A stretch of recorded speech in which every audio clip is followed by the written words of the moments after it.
Good morning and welcome everybody to our free online class, How to Paint a Sphere. We are on day 14. Let me know in the chat who thought it was going to take at least 14 days to paint a sphere. And we're not even done. We're not really even close to done. We have at least a few more days ahead of us. But that's part of what you learn in an atelier is not only how to slow down, but how to create something at a level of refinement that maybe you didn't know existed or that you weren't able to achieve yet in your painting. So I hope that going through this process with me, for those of you following along at home, that's the best thing that you can do. If you don't have paint, excuse me, if you don't have paint at home, going through with pencil, you can do quite a bit of what I'm showing you here just with pencil and paper. Excuse me. That's gold. So, the important thing is that you're learning so you can watch these videos passively. You can watch them actively with a pencil in your hand. You can watch them now and then replay them as you're going through the process with your paint later. But the more active your engagement, the more intentional you are about your learning, the more you're going to learn from this. And I'd like to reiterate again that in many ateliers that do this project, you don't just do it one time, right? You do, some ateliers have you paint the sphere 3 times, once on a white background, once on a black background, and once on a medium value background. So, it's not something that you do once and then you learned everything you possibly could from it. Like this is probably my 20th sphere that I've painted, as an instructor. I obviously teach in the online atelier painting boot camp, and I've taught at the university level and I've taught, high school. I've made a lot of spheres and I'm still learning doing this even with you right now, even though this is probably my 20th sphere. So good morning, everybody. Welcome back, Edie. So good to see you. And Leola, welcome. And Ellen, Magritte, welcome, welcome. It's so lovely having a group of people. If you've been like cyber stalking and you haven't said hello yet, I challenge you to say hello in the chat. We want to say hi to you too and participate with you as well. So if you've been holding back, this is your sign, woo, to join us. Even typing in the chat, that's a form of active engagement that will help you with your learning. Okay, so today we kind of, well, let's review. Oh, by the way, I brought my plant back. I thought it was dead, but I had given it some water and it seems to have somehow survived my complete incompetence. So I forget who was asking about my plant, but it's back. Good morning, Lisa. So happy to have you here. I know we have multiple Lisas, so Lisa M, welcome. Okay, so yesterday we were kind of working on lightening, this part of the sphere. And today we had already identified that really this part of the sphere is just a little bit on the dark side. And it's really affecting the shape of our sphere a little bit too. Like if you squint your eyes, you'll see that this is starting to feel round and then it's kind of nudging in a little bit towards the bottom. And that's not the effect we want. We want this to feel very round all the way through. So today we're going to work on this section. Again, we are working on spreading our light. So on our first pass, we started from the shadow going to the light. But we made it just a little bit on the dark side. We call it dirty when we're painting a white object in particular, where it starts looking like it has a bunch of dirt on it instead of it being a white object. And so what we needed to do is to spread the light. So now we're starting from the light side and working into the shadow side to kind of ooze that light, right? I don't know if you guys ever played this game as kids where you'd like pretend to crack an egg on someone's head and then let it like ooze down. I think about that a lot when we start talking about the light and how we want it to just slowly ooze out of the center to unify that light and to make our object feel white and not like a dirty sphere, right? Okay, so excuse me. I'm like afraid to put my coffee cup down. I'm afraid like I'm going to be overcome by this nasty cold. Good morning, Cynthia. Welcome. Okay. So essentially today we're doing similar to what we did before. Essentially, it just you get to see every step. I don't want to be one of those artists that's like And then you do this, and then, you see the end picture, and then you're like, WTF, like what happened between where I last saw it and the end. So just because it's a little bit of repetition doesn't mean there aren't new things to discover, because the light is behaving a little bit differently down here. Okay.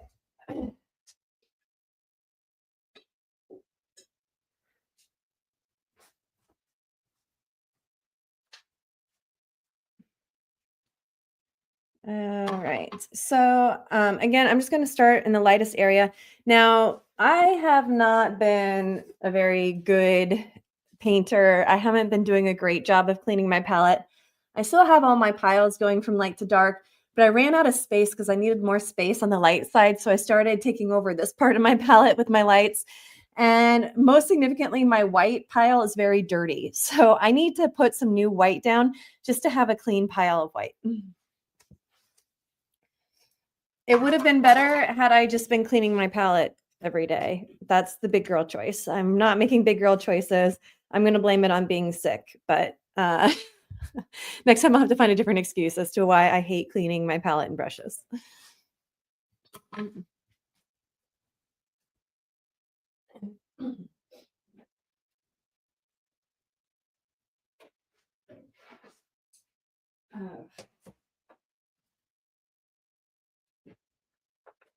So I'm putting some fresh white on my palette.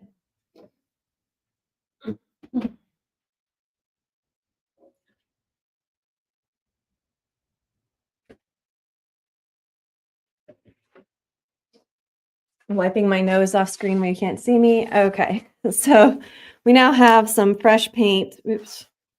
Some fresh paint on our palette that's nice and clean. Do you see how light this is compared to my dirty pile? It's easy for a pile of paint to get dirty and to not notice it right away. So if you're having a hard time getting those bright whites, get a brand new brush, a clean brush, and brand new paint out of your tube. And that's what we're going to start with today. So I'm going to start again, building up lights on your sphere. The thickness of white will make it feel brighter and look whiter. So I always overstate the highlight with my pure white when I can.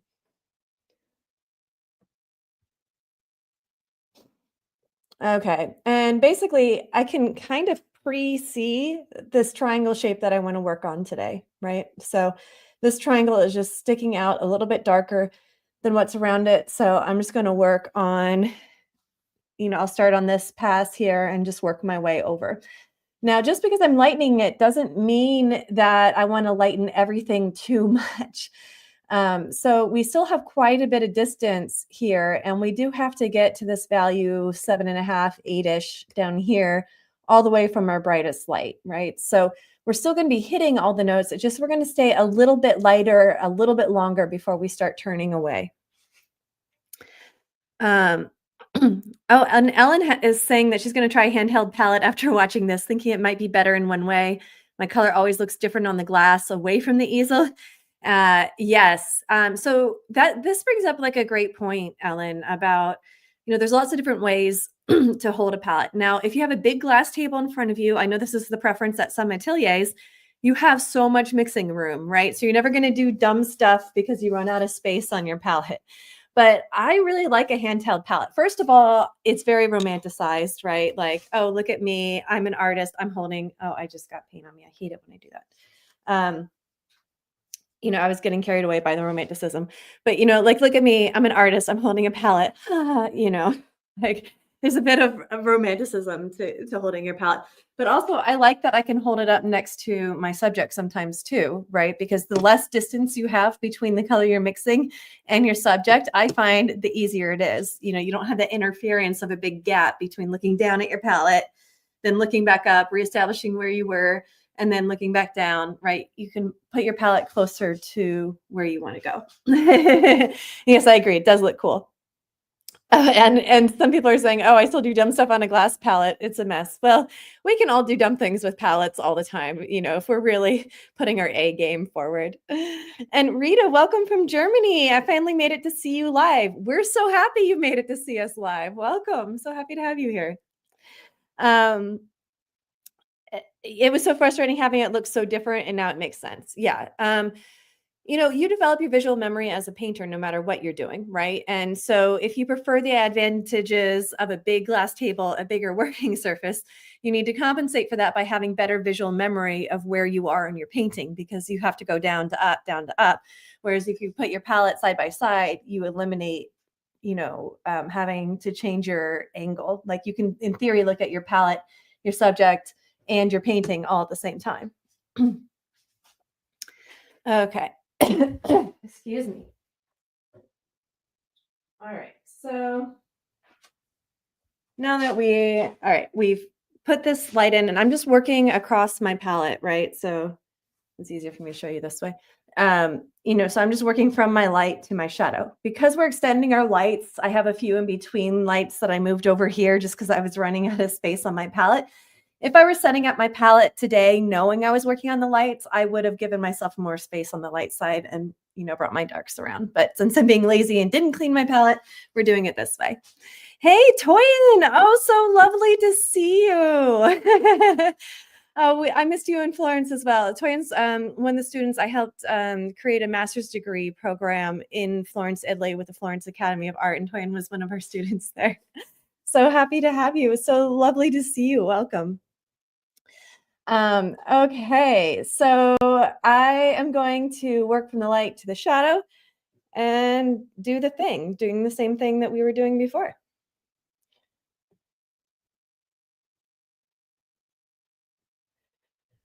So I'm using my smaller brush.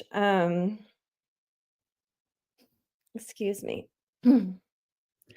And, just trying to keep my visual memory. I'm trying to work on this area.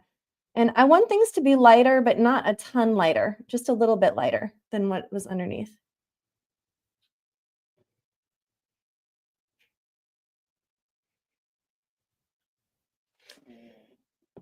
So the nice thing about having the underpainting is it gives you a guide of sorts of, do you need to be lighter or darker than something that's already there? We're not having to go from a white canvas like we were before.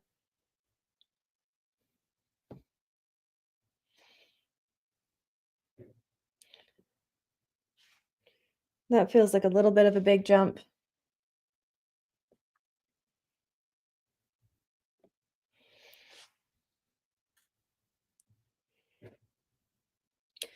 And for those of you who are joining us and watching, if you do want to train with me, you still can. I run an online atelier painting boot camp where I work with students a few times a week. I give them critiques. I give them special classes that nobody else gets, like this one, except for instead of it being open to everybody, only my boot camp students get it. So there's a lot of great advantages of being in that class. Even when I do the free classes, they're based around student needs in my boot camp. So I had a student that was ready to do some form painting, and that's why I chose this to do here for you. So there's a lot of advantages to joining that online class. So if you're ready to take your training to the next level, I encourage you to check out the Atelier Painting Bootcamp. You can learn more at schoolofatelierarts.com.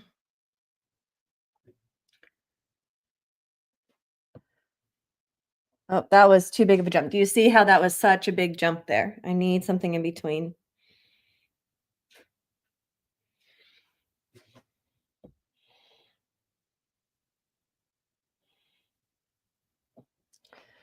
Okay, and just continuing to work our way around, trying to make sure that the strip we're working on overall reads just a little bit lighter.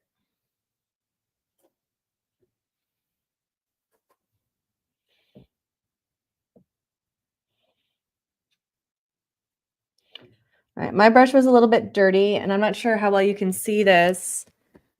It's hard because we're getting the nitty gritty, but my brush is a little bit dirty, and it made it lighter on this side and darker on that side. So it's important that you're wiping your brushes in between. I'm going to make an adjustment on this side to darken it slightly.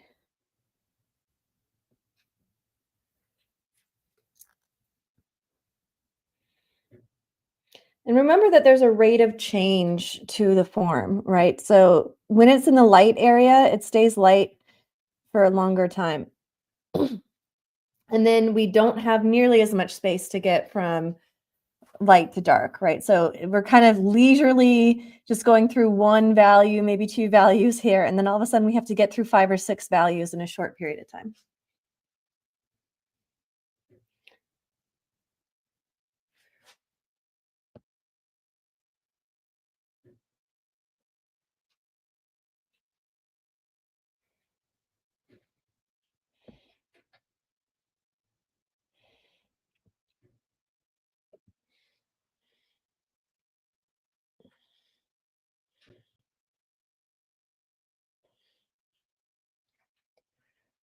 Got a little too light there.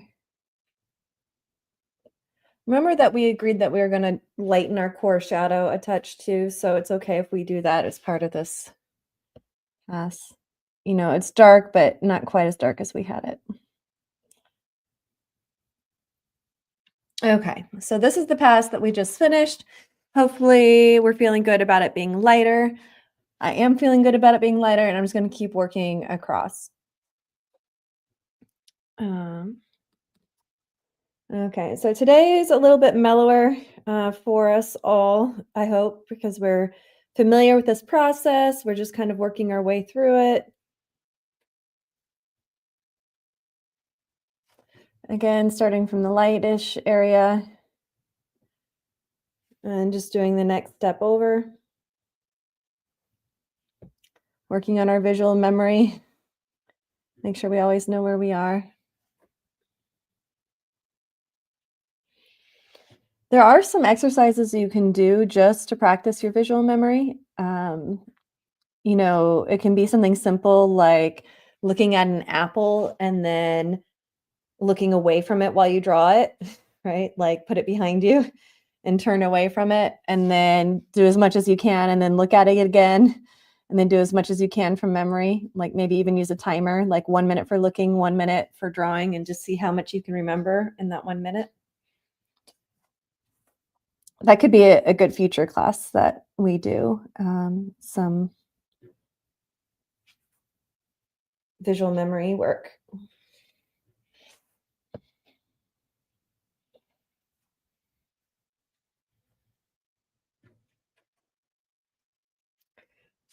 Okay, we really need to start transitioning faster. That was too fast, too much of a jump, too quickly.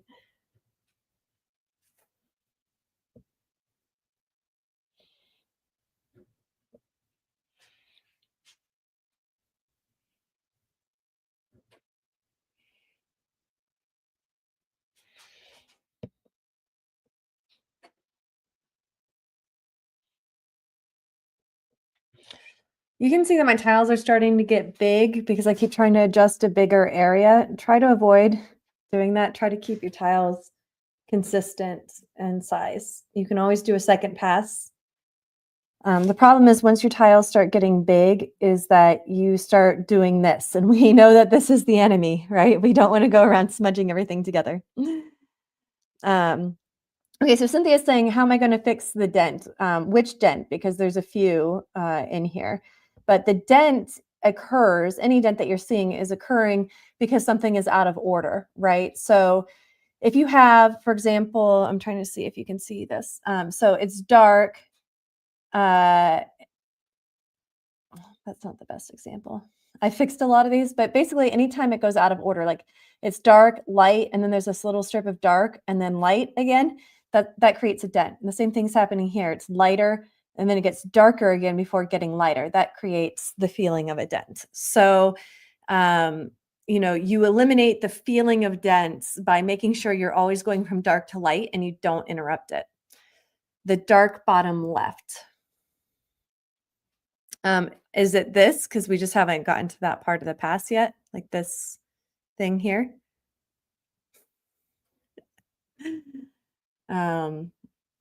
We'll find out. We'll find out because we're going to continue working across here today. So it might solve itself, or the question might answer itself just as we do the second pass.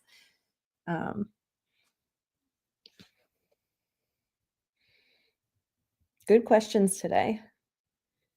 I like how we're getting pickier, right? You know, a lot of us might have said after the first pass, oh, great, we painted a sphere, the end, right? Where the cast shadow is hitting the sphere, like right here. This kind of, oh, I see that it felt like a dent to you visually. Okay, so this is something that we talked about a little bit when we put our cast shadow in, which is our cast shadow has different levels of crispness and softness depending on how close or how far away it is. But we also talked, remember over here, we talked briefly about passage, that we're intentionally softening this edge meeting just because if we don't soften it, it'll create a sharp point. Well, this is exactly what happened here, right? We have a sharp sphere. This part of the cast shadow is fairly sharp. It's on a contrasting foreground, right? Or ground plane. And it's creating a really obnoxious point here that might be more important than anything else on our sphere. So we might decide to soften this cast shadow and create a little bit of passage here just so we don't get this obnoxious point, taking away the attention and the wow factor from our main thing. But that's a great, I'm glad you brought that up, Cynthia. Because it's good to understand what you're seeing and why you're seeing it, you know?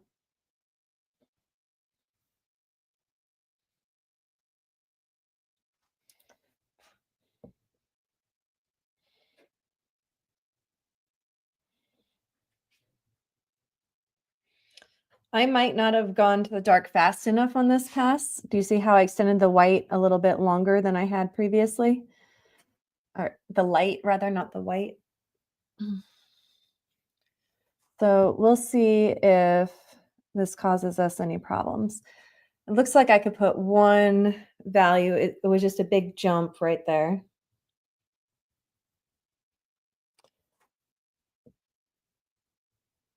And in between, just to knit it together. Okay, that's feeling okay. It's hard when you get to this stage of something because you're adjusting something, right? And this looks like it's pulling this corner down a little bit, right? So our core shadow line is starting to look kind of straight here instead of curvy. But it's hard for us to evaluate whether it's because of this pass I just did or if it has something to do with what we haven't done the second pass on. So I always encourage students finish your thought that you intended to do today first, and then, you know, make any adjustments that you need over here. When you start thinking, okay, I'm going to do this triangle shape, and you do the first line of it, and then you get distracted by all this over here, all of a sudden you've lost your train of thought, you've lost your intention, and you'll start hopping around. And hopping around is like danger, danger. Like I wish I could have like a danger light for students when they start hopping around. Because unless you're being intentional and thoughtful about stuff, especially as a student, if this is your first sphere and you don't have a lot of experience with it, it's like halfway to smudging land of the smearing thing that we're trying to avoid. So if you find yourself hopping around, try as much as possible to be disciplined. Okay, so I'm just going to keep working. We only have a little bit left here, but I'm going to finish this idea of that triangle shape. And then if we have time today, we can address adjustments on our core shadow here. That might be a tomorrow problem. We'll see.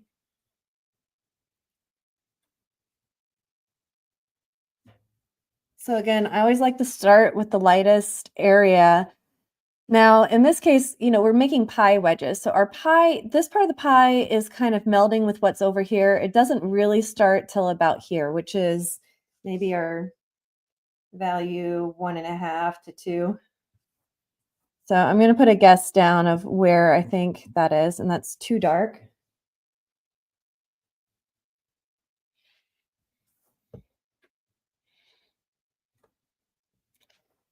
All right, and we'll just go from there. So it's not a big value change from what's under it, but it is enough to be able to see, you know, we can see clearly that this part of our first underpainting was darker than what we've been painting on top of it.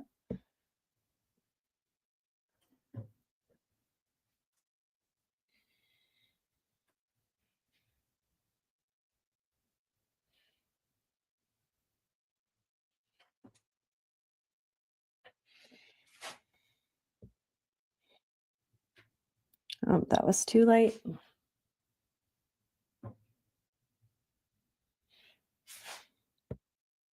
And that was too dark.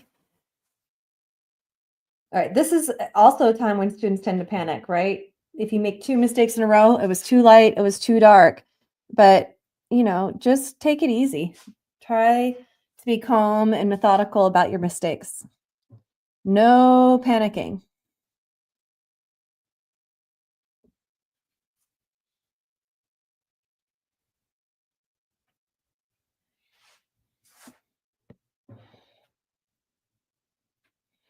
Let's be a little darker.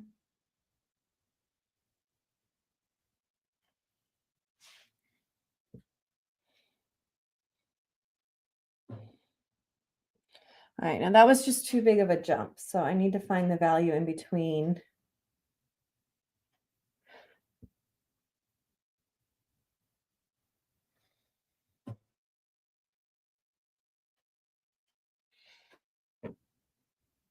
So not a ton of new information today, just kind of melding what we know from before with today's application of it. It's not dark enough.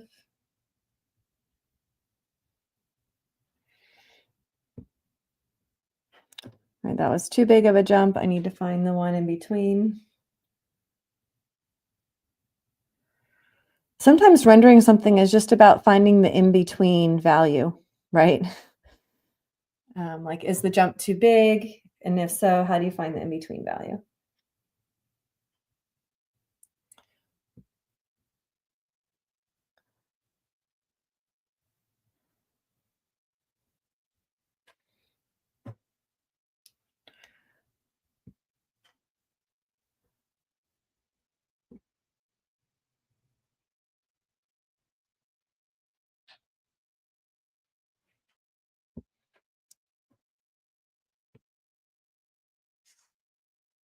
Okay, so we did manage to lighten it a fair amount, and we kind of have one little triangle part left here to do. I definitely am so tempted to just go into this core shadow right now, but finish your thought first. Finish one thought at a time. You can't think too many thoughts at the same time and have good thoughts. Leo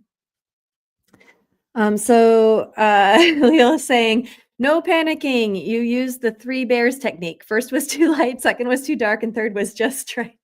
I really like that. Yes, totally the three bears technique. And your second mistake isn't any worse than your first mistake, right? If you put it on too light, okay, you need to make it darker. Then you correct it, it's too dark. Okay, you need to make it a little bit lighter. But it doesn't mean you're a worse painter just because you made two mistakes. Like, the only thing that matters is that you're patient enough to correct it to what it needs to be.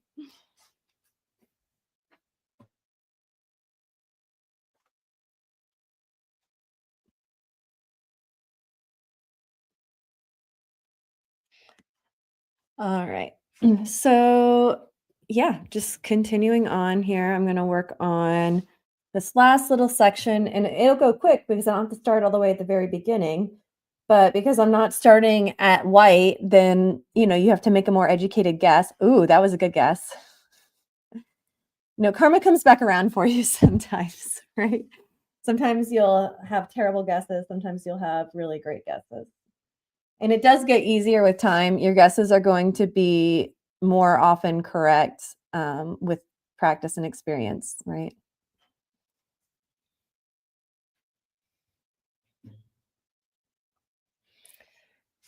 But, it's hard because especially new students, you're trying to remember what value you're on and then find it again on your palette, right?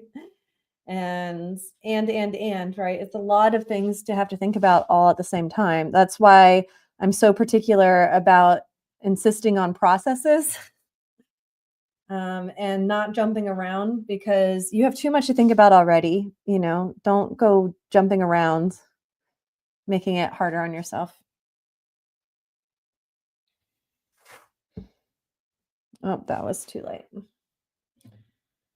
right, and I'm going to show you why I made it too light. Actually, you guys tell me. Look at my palette. This is the color I need. Does anybody see the problem? Why I wasn't getting the right color? Why I kept making it too light? We talked about this a few days ago. But, like, I have plenty of paint in my other piles, but guess which pile I used up? The color I need, and instead of stopping and mixing more of the color I need, I keep trying to push it to the color I have on my palette, right? This is very, very common. I fall into this trap all the time still, and, I haven't learned my lesson yet. So, not enough paint, not enough paint. So I need to take a minute and remix that pile. You guys are clever. You're learning my ways. But sometimes you're making a mistake not because you're dumb and you don't get it. You know, students always think that it's them. No, like you didn't have paint on your palette. You're making that mistake because psychologically you're trying to force it into the next pile over, which I guess is a mistake, but it's not the one that the student thinks that they're making, right?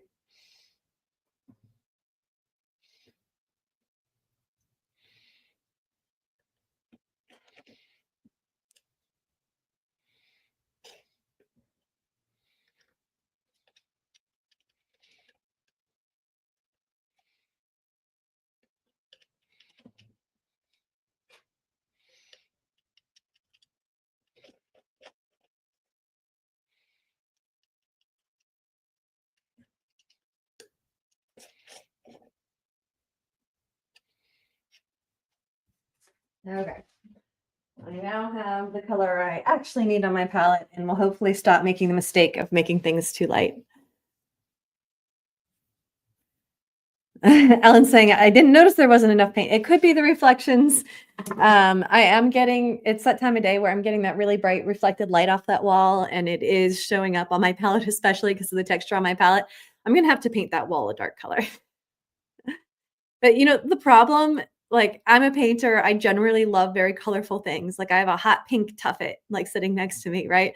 But then if I put a color on my wall, it's gonna reflect that color back in, right? So my walls have to be very dull, like, neutral-ish. You don't want a lot of like, you don't wanna paint a red wall in your studio because it's gonna reflect a lot of red into your paint, unless that's your aesthetic. Maybe you like everything to have a tinge of red to it, in which case paint away, paint that wall deep red. Um, okay, back to painting, the thing that we're supposed to be doing.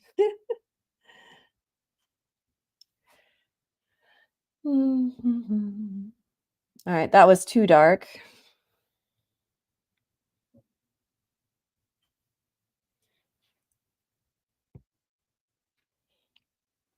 Okay. I just have a lot of paint down, so I'm wiping my brush and then just putting a stroke down to pull up a little bit of that extra paint off my canvas here. Okay, I'm close. I see this one little strip here that I wanna do, and then we'll think about that core shadow.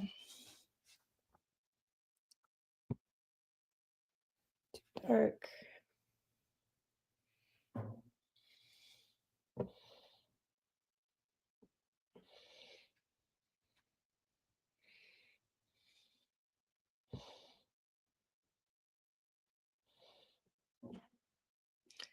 That's too light.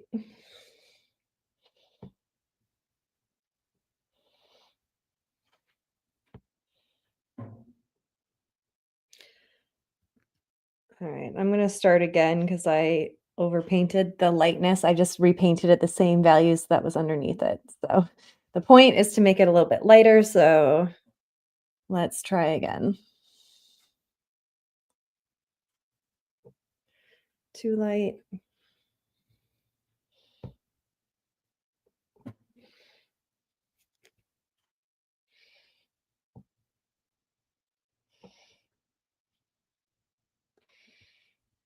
Again, I have a little bit too much paint on my canvas. So painting really thick or painting really thin are also signs that you're either out of paint or out of patience. So, you know, pay attention to yourself. Get to know what kind of painter you are, what kind of mistakes you tend to make when you get frustrated or tired.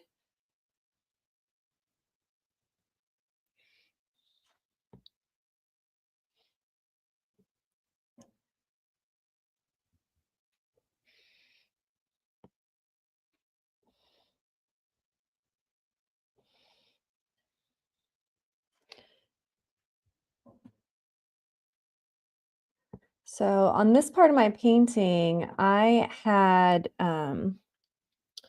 painted a little more thickly and there's some texture there. I was trying to make sure that my notes were really clean in this demo so that you could really see them, especially on the first pass, because it's so important.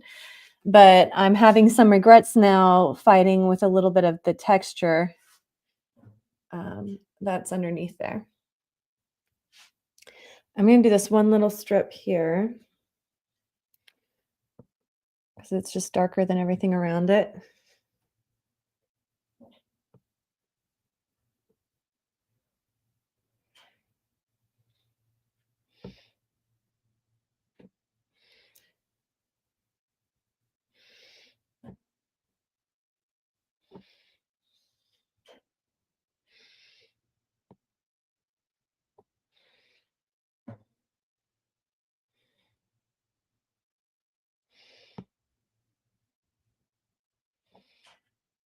It's kind of a big jump.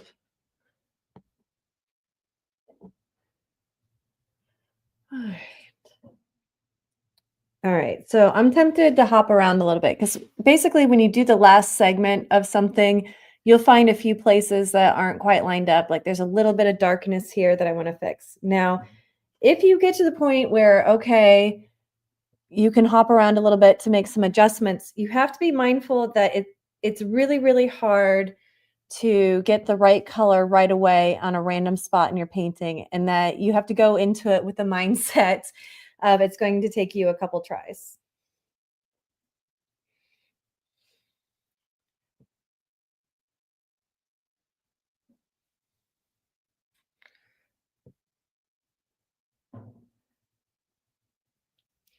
And again, maintaining the discipline so that you don't start mushing paint around.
Okay, this can be a really dangerous point in the painting for some students because it's so tempting to hop around.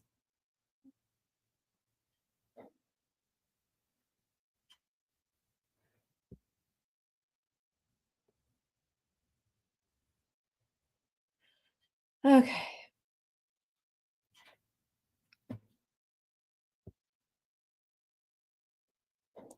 All right, so we've now adjusted the idea of our sphere quite a bit brighter, but we've lost some of the drawing on our core shadow here. So we definitely need to rethink about this. Ellen saying that I appreciate your psychological tips. A big part of this is thinking, I bet. Yes, absolutely.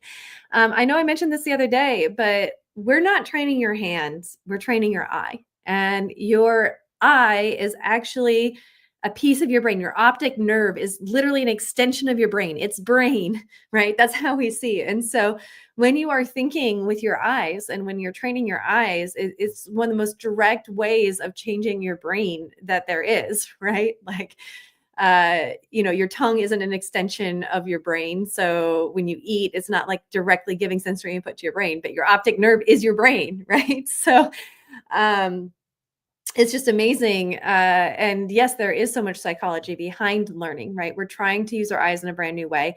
It's really hard.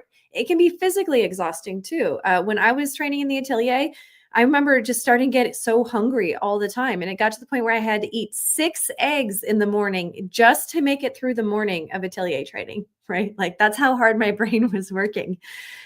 So it really just, people think, oh, It must be so fun. You're a painter, and it is fun, and it's also tragic, right? And it's delightful and the greatest joy and also deep, dark lows, right? Like it's and controlling your psychological experience in a lot of ways is controlling the output of your painting. So, anyways, okay, so now I'm going to be tempted to do woo, woo, woo, woo, woo, and that's not what we want to do. However, I do need to redraw a little bit of this, and it is a little bit on the dark side. So I don't want to, um, I don't want to darken it too much. And then I'm also suspicious that this is too light. But remember how we talked about how has to be lighter than the background. So the real problem might be that the background isn't quite dark enough. So in order to fix this core shadow, the background's a bigger idea than the core shadow. So to get these values corrected, the answer might have nothing to do with the sphere itself and might have to do with some adjustments in the background. Okay, so we're going to stay open minded about this. And Ellen's saying, "Oh, I'm, learning." And my husband says, "So you're having fun?" And you're like, "Well, yeah, but there's more." Exactly. I heard I was reading this book. I wish I could remember which book, but it was talking about the difference between hard fun and fun, right? Like sometimes we do things that are fun and we know in the moment that they're fun, right? And then sometimes we do really hard things that feel really hard and we wouldn't describe them as fun, but we can look back at them as, wow, that was really fun, right? The hard fun we appreciate after the fact. And then the fun is like the silly in the moment kind of fun. So I think atelier training is the hard kind of fun, right? Like it's fun because you're learning this thing that you always wanted to know and always wanted to learn, and your skills are improving at this rapid rate. And yet, as your skills are improving, your eye is always getting better before your paint handling skills catch up. And then you're like constantly upset, right? Because the painting that you just made, if you had shown yourself that to yourself a year ago, you would have been amazed and happy and would have never wanted anything more. But by the time you finish your first sphere painting, your eye is already going to be better than what you see there. And you're going to think it's crap, even when it's really good, right? Because we're always getting better, right? And it takes quite a bit of training before you get to a place where you feel contentment for a while. And then you go on to the next learning plateau, right? I see. Yes, exactly. Running a marathon. Yes, this is hard fun. Absolutely. I agree. Yeah, I agree with you too, McCree. Okay, so hard fun because we think that the problem is this core shadow, but the problem is a little bit the core shadow, but the real problem is probably this background. And let's see, it's 9:44. Am I going to all right, here's what I'm going to do. I'm going to lighten the lumpy part of the core shadow today, but then I'm not going to worry about adjusting this. And then tomorrow we're going to adjust the background. And then if we have time after adjusting the background, that'll give us the space to make that a touch darker if we need to. But it could be that this doesn't actually need to be darker and that the core shadow is just too dark, right? We lightened everything else. We didn't really lighten the core shadow. So I'm going to carefully, it's going to look like I'm working up and down the core shadow, but I'm really just working across in really skinny bands. Okay. And I want you to know that there's a difference between the two ways of working. All right. So it's definitely too dark, this core shadow. Okay, so I'm going to start here because that one seems to have the biggest jump. And again, whenever we're just dabbing into something, we have no idea how accurate or inaccurate our color might be. All right, that wasn't terrible. All right, but then I need to knit it to either side. Oh, see, that was way too light. No panicking.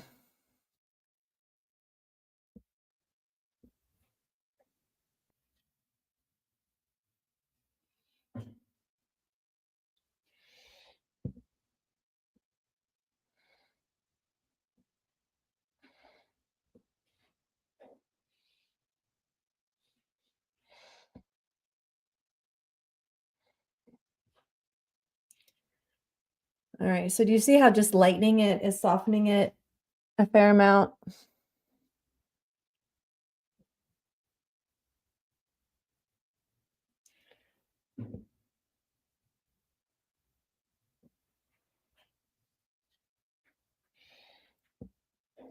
So it could be that our core shadow was just too dark and that by lightening it, like look how just lightening this one little strip here is suddenly making it feel like it's more closely connected with this side.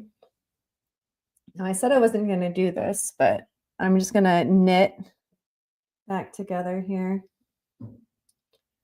I just want to see what I think is going on over here. So I'm running a little bit of an experiment with the values because it looks like it does need to go a touch darker, but that it's a combination. It's not one thing. And this is often true. And this is hard to get students to know and to realize because they want one thing that'll just magically fix whatever they feel like is wrong with their painting. But often, as in this case, it's really three things. The core shadow is too dark, the reflected light is too light, and the background is too light. And all three things are going to have to change to get like the full effect of our sphere. Okay, I can tell that my eyes are a little tired. I think this is a good place to stop today. Tomorrow, I think we'll start with the backgrounds and then that because the background's much bigger than the core shadow and the shadow on the side of the sphere. So if you're ever unsure what to do next, always think big to small. Whatever the biggest problem is or whatever the biggest area of the problem is, do that first. And that way you'll always know what to do. Um, Oh, I see some funny jests about marathons in the chat. Okay, so all right, I think I'm gonna call it for today. Thank you all for coming. I do have a gift in case you're joining us today and you weren't here the other day. I'm gonna pop it up on the screen here. So you can download this lesson plan for free. So you can scan the little QR code, or you can go to schoolofatelierarts.lpages.co/keying values, and you can download it there. I am so grateful to all of you for showing up for yourselves, for your art, for your community, your art community here on this YouTube channel. It's been great fun having you here. And I look forward to continuing this project and finishing this project next week. I thought this was going to be like a 1 week, maybe 2 week project, but it takes however long it takes. You can't predetermine these things in Atelier World. Thanks so much, everybody. So lovely to have you. And I hope to see you all tomorrow morning. Take care.